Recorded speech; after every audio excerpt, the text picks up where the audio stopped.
मेरी बीवी मुल्तान नश्तर अस्पताल में रोज 1000 लोगों को मुफ्त खाना भिजवाती। यतीम लड़कियों को दहेज देकर उनकी शादी करवाई। कोई गरीब आता तो वह उसे पैसे देकर भेजती। उसने 3 मस्जिदें भी बनवाई। मगर जब वह फौत हुई, उसकी कब्र पर 2 कुत्ते आकर बैठ गए। वह कब्र पर पंजे मारते और चीख चीख कर रोते। उनकी आवाज से हर कोई डर जाता। एक रोज इमाम साहब के साथ मिलकर बीवी की कब्र खोद दी तो मेरा कल फट गया, क्योंकि मेरी बीवी शबाना बहुत ही अमीर खानदान से ताल्लुक रखती थी। मगर आज तक उसने कभी पैसे की नुमाइश नहीं की थी। वह हर वक्त सादा कपड़ों में रहती। हमारे घर में काम के लिए मुलाजिम तक नहीं थी। वह मुल्तान शहर के एक छोटे से गांव की रहने वाली थी और एक पीर की बेटी थी, जहां उसके बाप और दादा ने पैसे के साथ साथ बहुत इज्जत कमाई थी। वह जमींदार भी थे, मगर देखने में बिल्कुल सादा से लोग थे। मेरा नाम जावेद है। मैं मुल्तान शहर में रहता था और शबाना मेरी खाला की बेटी थी, इसलिए मेरी शादी उसके साथ हो गई। शबाना के साथ मेरी जिंदगी बहुत अच्छी गुजरी थी। मेरी शादी को 10 साल का अरसा गुजर गया था। अल्लाह ताला ने हमें 2 बच्चे भी अता किए थे। इन 10 सालों में उसने बहुत से काम किए थे। मुल्तान निश्तर अस्पताल में मेरी बीवी की तरफ से रोजाना तकरीबन 8 लोगों को मुफ्त खाना खिलाया जाता था। मेरी बीवी ने बहुत सी यतीम लड़कियों को दहेज देकर उनकी शादी भी करवाई थी। उसने 3 मस्जिदें भी बनवाई थीं। अगर यहाँ पर मैं अपनी बीवी के फलाही काम गिनवाला जाऊं तो शायद मुझे सारा दिन ही गुजर जाएगा। मगर आज मैं बहुत ही गमज़दा था, क्योंकि मेरी बीवी शबाना की मौत हो गई थी। उसे अचानक दिल का दौरा पड़ा था और वह एक ही रात में इंतकाल हो गई। खानदान वाले अभी तक हैरान थे, क्योंकि हमारे घर में सकून ही सकून था और हम दोनों के दरमियान आम शादीशुदा जोड़ों की तरह कभी लड़ाई झगड़ा भी नहीं हुआ था। मगर होनी को कौन टाल सकता है? उसको भी अचानक ही दिल का मर्ज हो गया और वह अपने वक्त पर चली गई। मेरे बच्चे सदमे की हालत में बुरी तरह रो रहे थे और खानदान वाले उनको संभाल रहे थे। मैं मर्दों के दरमियान गमजदा सा बैठा हुआ था। मेरा दिमाग बिल्कुल बंद हो चुका था। मुझे सोच सोचकर फिक्र हो रही थी कि अब मेरे घर का क्या बनेगा। मैं अपनी बीवी के बगैर कैसे जिंदगी गुजार लूंगा। सबसे बढ़कर मेरी बेटी और बेटा बहुत छोटे थे। अभी बच्चों को माँ जैसा प्यार कोई नहीं दे सकता था। मेरी बीवी का गुस्ल और कफन का इंतजाम करने के बाद घर वालों ने मुझे अंदर बुलाया, ताकि मैं जनाजा उठाने से पहले अपनी बीवी को आखिरी बार देख लूं। मैं अंदर गया तो बीवी को देखकर मेरा दिल बैठने लगा था। मैं मर्द था, मगर फिर भी फूट फूट कर रो दिया। मैं अपनी बीवी से मोहब्बत करता था और वह बहुत ही नेक औरत थी। अपनी बीवी को आखिरी बार रुखसत करना मेरे लिए बहुत अजीब था, मगर मैंने इस गम को भी सह लिया और जनाजे को कंधा देकर जनाजा गाह की तरफ बढ़ गया। बीवी की आखिरी रस्म के बाद मैं घर पहुंचा तो पता चला कि मेरी छोटी बेटी की तबीयत बहुत खराब है। वह अपनी माँ के बहुत करीब थी, इसीलिए यह सब बर्दाश्त नहीं कर पा रही थी। वह 4 साल की बच्ची थी। मैं अपना दुख भुलाकर बेटी को संभालने लगा, मगर उसका बुखार बहुत ज्यादा बढ़ चुका था। अभी दिन का वक्त था, इसलिए मैं बेटी को लेकर अस्पताल पहुंच गया। डॉक्टर ने बहुत मुश्किल से उसका बुखार कम किया, मगर इसमें ही हमें शाम से रात हो गई। बच्ची को घर लाया तो वह मुझसे दूर होने को तैयार ना थी। उसे संभालने के चक्कर में मैं अपनी बीवी की कब्र पर इस दिन दोबारा से नहीं जा सका था और दूसरा दिन भी ऐसे निकल गया। 2 दिन बाद मेरी बेटी की हालत संभली तो मैंने दिन के वक्त उसे सुलाया और खुद बीवी की कब्र पर पहुंच गया। मैं जैसे ही कब्र पर पहुंचा, मुझे देखकर कब्रिस्तान में मौजूद 2 कुत्ते मुझे देखकर भौंकने लगे और अचानक मेरी बीवी की कब्र पर पंजे मारने लगे। मैंने इन कुत्तों को भगाने की कोशिश की, मगर वह मुसलसल भग रहे थे और उनकी आंखों में शायद मुझे आंसू भी दिखाई दे रहे थे। मैंने बहुत मुश्किल से इन कुत्तों को वहां से भगाया था। उसके बाद मैं जल्दी से मेरे बीवी की कब्र पर फातिहा पढ़ने लगा और कुछ देर बाद उठकर घर चला गया। घर में अभी मेहमान मौजूद थे। मेरे बहन भाई भी मेरे घर में रह रहे थे। अभी और जानने वाले भी ताजियत के लिए आ रहे थे। अब मैं रोज बीवी की कब्र पर 1 घंटे के लिए जरूर जाता था, मगर मैं जब भी बीवी की कब्र पर जाता वह दोनों कुत्ते कब्र के पास आकर भौंकने लगते। मैं उन्हें डराकर वहां से भगा देता, मगर मुझे यह बात परेशान करने लगी। मैं घबराहट का शिकार होने लगा कि ना जाने मेरे जाने के बाद मेरी बीवी की कब्र के साथ ये कुत्ते क्या करते होंगे। मैंने अपनी बीवी की कब्र भी कच्ची रखी थी। कब्र पक्की करना या उस पर संगमरमर लगाना गुनाह था, लेकिन अब मुझे यही बात परेशान कर रही थी कि कच्ची कब्र को कुत्ते खोदने ना लग जाएं। मैं घर जाने से पहले भी बार बार इन कुत्तों को वहां से दूर भगाता था, और जब तक घर रहता तब भी मुझे अपनी बीवी की कब्र की फिक्र सताती रहती। मैंने जिंदगी में कभी किसी कुत्ते को ऐसे कब्र की खुदाई करते हुए नहीं देखा था। मेरी बीवी की कब्र बहुत अच्छी बनी थी और कब्र की खुदाई में भी कोई मसला नहीं हुआ था। फिर ना जाने क्यों वह दो कुत्ते मेरी बीवी की कब्र पर हर वक्त मंडराते रहते थे। कुछ दिन बाद घर से मेहमान रुखसत हो गए तो हमारे घर की पूरी टेंशन मुझ पर आ गई। मेरी बीवी की कमी हम तीनों को बहुत शिद्दत से महसूस होती थी। मेरे बच्चे माँ को याद करके रो पड़ते थे। मैंने अपनी काम पर जाना शुरू किया तो घर पर अकेले बच्चों का रहना मुश्किल हो गया। मैंने घर पर एक मुलाजिम रख ली। वह औरत मेरी मरहूम बीवी के गांव की रहने वाली थी और वह बेवा और बेऔलाद थी, इसलिए उसको मैं बच्चों का ख्याल रखने के लिए घर में रख लिया। वह बच्चों को बहुत प्यार से संभालती थी। बच्चे उसकी वजह से कुछ नॉर्मल होने लगे तो मैं मुतमिन हो गया। मैंने बीवी की कब्र पर जाना मामूल बना लिया था और मैं फुर्सत से वहां जाता और काफी देर बैठकर वहां तिलावत करता रहता। वह दो कुत्ते अब भी मुझे देखकर मेरी बीवी की कब्र पर मंडराते रहते थे और भोंकते हुए मुझे मुतज़ेन्स करते। शुरू में तो मैं गुस्सा करके उन्हें भगाता रहता था, मगर अब मैं सोचने पर मजबूर हो गया कि वह सब कब छोड़कर मेरी ही बीवी की कब्र पर क्यों आते थे। लेकिन कब्र को बिला वजह खोलना भी मुमकिन नहीं था। एक नासमझ जानवर की हरकत पर मैं अपनी बीवी की कब्र नहीं खोल सकता था। मैं कितने ही दिन इन कुत्तों की बात समझकर नजरअंदाज करता रहा, मगर मेरा दिल बुरी तरह बेचैन रहने लगा था। रात को भी मैं सोने की कोशिश करता, मगर मुझे नींद नहीं आती थी। एक रात सोया तो ख्वाब में देखा कि मेरी बीवी एक कोठरी में बंद है और कोठरी में हर जगह आग लगी हुई थी। मेरी बीवी बहुत परेशान सी रो रही थी, मगर कुछ बोल नहीं पा रही थी। लेकिन इसकी बेबसी मुझे महसूस हो रही थी और इसी वक्त मेरी आंख खुल गई। आंख खुली तो मेरा पूरा वजूद पसीने से तर था और मैं बुरी तरह कांप रहा था। मैं कितनी देर बिस्तर पर सर पकड़कर बैठा रहा। मेरी बीवी तो बहुत नेक और अल्लाह वाली औरत थी। मुझे लगा कि मैं सारा दिन अपनी बीवी की कब्र के बारे में सोचता रहा हूं, इसलिए मुझे यह ख्वाब आया है। मैं इस ख्वाब को सुबह होने तक भूल गया और जिंदगी के मामलात में उलझ गया। मगर अगले रोज में कब्र पर गया तो वहीं दो कुत्ते फिर से कब्र पर बैठे हुए थे। उन्हें देखकर मुझे अपना ख्वाब याद आ गया और मैंने बिना सोचे समझे उन्हें मारते हुए वहां से भगा दिया। मगर जब रात को सोया तो फिर से वही ख्वाब नजर आया। इस बार मेरी बीवी आग और धुएं की वजह से बेहाल सी कोठरी में गिरी पड़ी थी और मैं बाहर खड़ा सब देख रहा था। मेरी आंख खुली तो मुझे बेहद परेशानी हुई। मैं समझ नहीं पा रहा था कि मैं इस मामले की गहराई तक कैसे जाऊं। मैं अगले रोज सुबह सुबह मस्जिद चला गया और इमाम साहब को अपनी परेशानी बताई।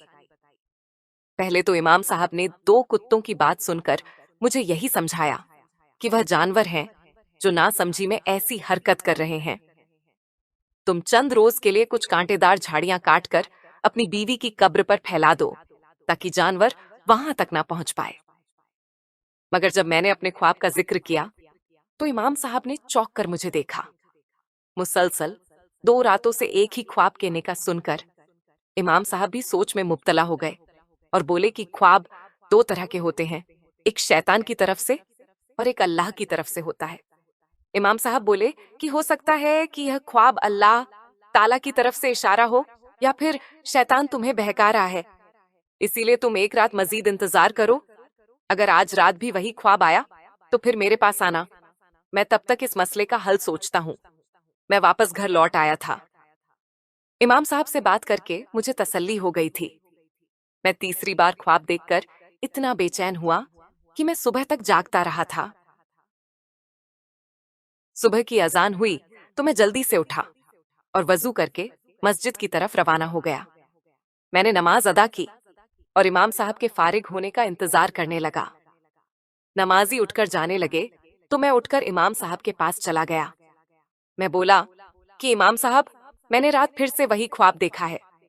मैं बेचैनी से इमाम साहब से बोला कि वह मुझे कोई हल बताएं ताकि मेरी बीवी अपनी कब्र में सुकून से सोए और मुझे भी वह ख्वाब तंग ना करे।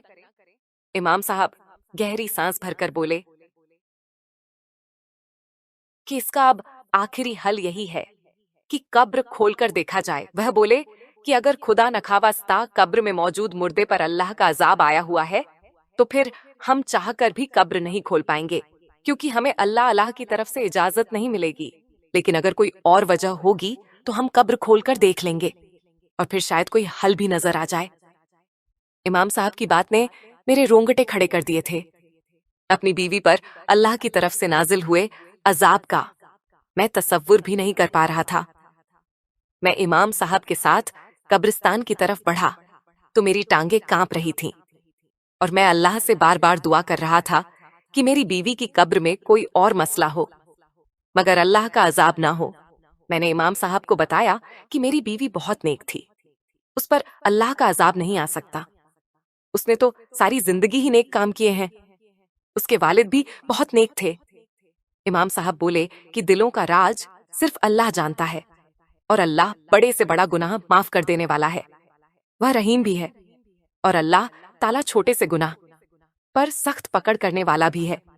इसीलिए इंसान को कहा जाता है कि हमेशा संभल कर रहे, छोटे से छोटा गुनाह जिससे बच सकता है बचे, चाहे वह गुनाह उसकी नजर में जरा सा हो। क्या खबर वह अल्लाह को सख्त नापसंद हो। मैं खौफ में मुब्तला इमाम साहब के साथ कब्रिस्तान पहुंचा तो आज भी वही 2 कुत्ते मुझे देखकर फिर से भागते हुए मेरी बीवी की कब्र खोदने लगे। मैं इन्हें भगाने के लिए आगे हुआ तो इमाम साहब ने कहा, उनको मारना मत, हो सकता है उनको अल्लाह ये सब करने का हुक्म दे रहा हो, इसीलिए आराम से उनको हटाओ और जिस जगह को ये खोद रहे हैं पहले वही जगह खोद कर देखो। इमाम साहब की बात पर मैं ठिठक गया और सर हिलाकर आगे बढ़ा। मैंने कुत्तों को हटाकर उन कुत्तों की निशान लगी जगह पर मिट्टी हटाना शुरू की तो कुत्ते भी आराम से एक तरफ बैठ गए। मैं दिल में दुरूद शरीफ का वीर्द करता कब्र खोल रहा था। जब मैं उसी जगह की गहराई में पहुंचा तो मुझे झटका लगा। वह मंजर देखकर मेरा कलेजा फट गया था। मैं चीख मारकर कब्र से दूर हो गया। इमाम साहब जो मेरे पीछे ही खड़े हुए थे कदम बढ़ाकर आगे हुए और कब्र में बने इस गड्ढे में झांकने लगे। इमाम साहब बेसाख दुरूद पाक का वीर्द करने लगे थे जबकि मैं बच्चों की तरह रो पड़ा था। मुझे यही गम खाए जा रहा था कि मेरी बीवी इतनी दर्द झेलती रही थी पर मुझे कुछ खबर ही नहीं हुई थी। मैं गम से रोता जा रहा था जबकि इमाम साहब का जिस्म कांप रहा था। इस रोज मैंने अपनी मरहूम बीवी की कब्र में देखा था। वह मेरी जिंदगी का सबसे भयानक मंजर था। जिंदगी भर अपने घर वालों को आराम और सुकून भरा बिस्तर देने वाले लोग अपने प्यारों की मौत के बाद कितने बेबस हो जाते हैं। मैं भी इन कुत्तों को देख रहा था जो मुझे पहले रोज से सहारा देने की कोशिश कर रहे थे, मगर मैं उल्टा उनको ही मारकर भगा देता। मगर वह ना समझ जानवर फिर भी मेरी मदद करना चाहते थे। मौलवी साहब ने मुझे देखकर पूछा कि क्या तुमने कभी महसूस किया कि किसी ने तुम्हारी बीवी की कब्र को खोदकर यह हरकत की है। मैंने इमाम साहब को बताया कि मैं रोजाना बिला नागा अपनी बीवी की कब्र पर आ रहा हूँ, मगर मैंने इस कब्र पर कोई तब्दीली नहीं देखी थी सिवाय इन कुत्तों के, मगर मैं इन्हें भी यहाँ से भगा देता था। मेरी बात पर इमाम साहब हैरान होने लगे और बोले कि ऐसा भी नहीं हो सकता कि कब्र खोले बगैर यह सब किया गया हो। जो तुम्हारी बीवी के साथ कब्र में उल्टी हरकत गई है उसके लिए कब्र को खोदना तो जरूरी है। अचानक इमाम साहब बोले कि तुमने अपनी बीवी को अपनी निगरानी में कब्र में उतारा था। उनके सवाल पर मैंने हाँ में सर हिलाया और कहा कि मैं चाहे जितना भी गमजदा था, मगर जब मेरी बीवी को कब्र में उतारा जा रहा था मैं वहां मौजूद था, इसीलिए इसकी कोई गुंजा नहीं थी कि तब यह हरकत कर दी गई थी। इमाम साहब ने मुझे उसी वक्त पुलिस को बुलाने का कहा था। मैंने उसी वक्त पुलिस को बुलाकर यह सारा मामला उनके हवाले कर दिया था। मेरा तो रो रो कर बुरा हाल था। एसपी साहब मुझे तसल्ली दे रहे थे। पुलिस ने गौर से तफ्तीश की और फिर पुलिस के अहल का सादा कपड़ों में कब्रिस्तान की निगरानी करने लगे थे। मुसलसल 12 दिन की निगरानी के बाद मेरी बीवी के मुजरिम पक गए थे। उस रोज कुछ लोग एक औरत का जनाजा लेकर आए तो उसी रात कब्रिस्तान में आए थे और इस नई कब्र को खोदने लगे थे। पुलिस अहलकार जो कब्रिस्तान में छुपे हुए थे, उन्होंने इन 2 लोगों को पकड़ लिया था जो मुजरिम पकड़े गए थे। पुलिस वालों ने मुझे तसल्ली दी कि अब कब्रिस्तान में कोई ऐसी वैसी हरकत नहीं होगी, मगर मुझे फिर भी सुकून नहीं आ रहा था और मैं बिला नागा रोज अपनी बीवी की कब्र पर जाता, उसे अच्छी तरह से देखता और पूरी कब्र को टटोल होता था कि कहीं दोबारा उसके साथ वैसी हरकत ना हो जाए। मेरे अंदर का खौफ खत्म नहीं हो रहा था।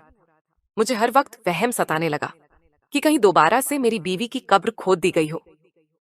मैंने दोस्तों से भी यह बात की और बोला कि जैसे हम जिंदा लोगों के ठिकानों पर कोई ना कोई निगरानी पर चौकीदार मामूर किया जाता है, इस तरह कब्रिस्तान के बाहर भी किसी को मौजूद होना चाहिए ताकि मरे हुए लोग जो खुद बेबस होते हैं, कोई उनके साथ कुछ गलत हरकत ना करें। मेरे दोस्त मेरी जहनी कैफियत को समझते हुए हमें सिर हिलाते रहे, मगर मैं जानता था किसी को मुझसे फर्क नहीं था। लोगों को लगता था कि मरे हुए इंसान अल्लाह के हवाले हो जाते हैं, इसलिए उनकी निगरानी की जिम्मेदारी हम पर नहीं होती। शायद सच यही था, मगर अब जो हालात पैदा कर दिए गए थे उस पर मुझे यही लगता था कि हमें कब्र की हिफाजत करनी चाहिए। मेरी हालत दिन बदन बिगड़ती जा रही थी। मैंने एक रोज अपने घर में काम करने वाली बूढ़ी मुलाजिम से भी पूछ लिया कि क्या आपने कभी कब्रों के बारे में यह बात सुनी है कि उनमें कोई खून के पुतले रखे हुए हो या कुछ ऐसा जिसे देखकर इंसान डर जाए। मेरे इस अजीब सवाल पर वह बूढ़ी ठिठक गई थी और खौफजदा सी होकर तौबा तौबा करते हुए बोली कि ये आप क्या बोल रहे हैं बेटा? मैंने तो ऐसा कभी नहीं सुना। कब्र में भला कौन इंसान हाथ डाल सकता है? इस औरत की सादा सी बात पर मैं चुप होकर रह गया। मैं जानता था कोई भी मेरी बात पर यकीन नहीं करेगा। आम हालात में मैं भी इस बात को मजाक समझता था, मगर अब मैं जानता था कि ऐसा भी होता है, क्योंकि मैंने अपनी बीवी की कब्र में निहायत छोटे छोटे 2-3 पुतले देखे थे जिन पर खून लगा हुआ था और बड़ी बड़ी सुइयां चुभी हुई थीं। न जाने वह पुतले मेरी बीवी की कब्र में इन 2 मुजरिमों ने क्यों रखे थे, मगर इन पुतलों की वजह से मेरी बीवी अपनी कब्र में बेचैन पड़ी हुई थी। मैंने इमाम साहब की मदद से वह पुतले तो निकाल लिए थे, मगर मेरे अंदर की बेचैनी खत्म नहीं हो रही थी। मुझे रह रहकर यही अफसोस हो रहा था कि अगर वह 2 कुत्ते कब्र खोदने की कोशिश ना करते और मुझे सहारा ना देते तो शायद मैं कभी ना समझ सकता, और अगर मुझे ख्वाब ना आता तो मैं शायद कभी कब्र को खोलने की हिम्मत ना कर पाता। कब्र का वह मंजर मेरे लिए इतना अजीब था कि मैंने अपना दिमाग जितना भी लगाने की कोशिश की, मगर मेरी आंखों से वह भयानक मंजर नहीं जा रहा था जो मैंने अपनी बीवी की कब्र खोदने पर देखा था। मेरी बेचैनी हद से ज्यादा बढ़ गई। मैं फिर से इमाम साहब के पास गया। इमाम साहब अब मुझे पहचानने लगे थे। वह मुझे देखकर अपने पास बैठे दूसरे नमाजियों से मदद करते उठकर मेरे पास आए और मुझे एक तरफ ले गए। इमाम साहब ने नरमी से मुझसे पूछा कि क्या हुआ, सब खैरियत तो है ना? तुम परेशान क्यों लग रहे हो? उन्हें लगा था कि मैं फिर से किसी परेशानी का शिकार हो गया हूं। तब इमाम साहब के पूछने पर मैंने कहा कि इमाम साहब, मुझे चैन नहीं आ रहा। मैंने जब से वह मंजर देखा है मुझे सुकून नहीं मिल रहा। मैं रात को सो नहीं पाता। मुझे मुझे बार बार यही लगता है कि कहीं कोई मेरी बीवी की कब्र पर फिर से वह सब करके मेरी बीवी को तकलीफ ना पहुंचाए। हमें कब्रों की निगरानी के लिए भी कोई चौकीदार रखना चाहिए। इस पर इमाम साहब नरमी से बोले कि फिक्र मत करो, दोबारा ऐसा नहीं होगा। और कब्रिस्तान की निगरानी यही है कि हम अपने प्यारों की कब्रों पर जाकर रोजाना फातिहा पढ़ा करें। कुरान पढ़े कब्रों को लावारिस छोड़ देने वालों का यही हाल होता है। वह बोले कि तुम भी रोजाना अपनी मरहूम बीवी की कब्र पर जाते रहा करो, फिर तुम्हारी बीवी की कब्र को कोई नहीं छेड़े। फिर इमाम साहब अफसोस से बोले कि क्या किया जाए, हमारे मुसलमानों की अकल को जंग लग गया है, वह शिर्क में मुब्तला होने लगे हैं। इमाम साहब बोले कि यह सब काला जादू करने वाले ही ऐसी हरकत करते हैं, और काला जादू हमारे इस्लाम में सख्त हराम है और अल्लाह ताला की तरफ से इस अल को ठहराया गया है, और शिर्क एक ऐसा गुनाह है। मैं इस बात पर मुर्दा सा हो गया। काला जादू तो हमारे यहाँ आजकल छोटे मोटे घरों में बहुत आम हो चुका है। काला जादू करने वाले और किसी दूसरे को तकलीफ पहुंचाने वाले जादू टोना और पुतले बनाकर दूसरों की कब्रों में रखते हैं, तो उनके मुर्दे कितने बेचैनी का शिकार होते हैं। ऐसा करने वाले लोग किसी दूसरे की तकलीफ और परेशानी का बिल्कुल ख्याल नहीं करते।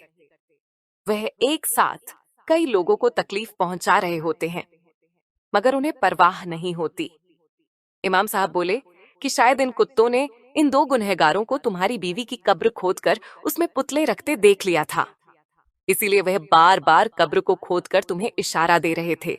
मगर कुछ लोग तो ऐसे होते हैं जिनकी कब्रों में सारी जिंदगी तावीज और पुतले पड़े रह जाते हैं, मगर कभी किसी को खबर तक नहीं होती, और मुर्दे अपनी कब्रों में ऐसी चीजों की मौजूदगी की वजह से बेसुकून के शिकार रहते हैं। इमाम साहब ने मुझसे कहा कि तुम खुश नसीब हो कि तुम्हें अल्लाह ताला की तरफ से भी इशारा मिल गया था।